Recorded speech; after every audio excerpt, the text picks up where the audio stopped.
Kdo vymyslel kloubový mechanismus, je skutečně génius. Uprostřed jeho karosérie je ohebný kloub, který umožňuje autobusu dlouhému přes 18 metrů nebo i více skvěle manévrovat. Tato konstrukce používá vnitřní zvlněný měch, inner bellows, ke zvýšení bezpečnosti cestující. Pod podlahou je úhlový senzor, který sleduje natočení kloubu a společně s tlumicími válci zajišťuje plynulý, bezpečný pohyb.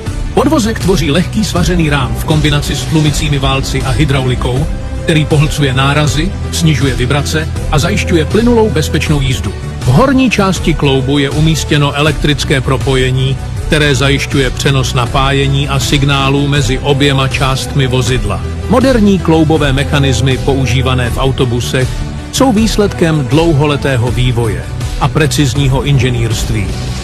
Výrobci těchto systémů, včetně firem specializujících se na klouby, měchy, senzory a tlumicí techniku, navrhují konstrukci tak, aby splňovala přísné evropské bezpečnostní normy i požadavky na dlouhou životnost.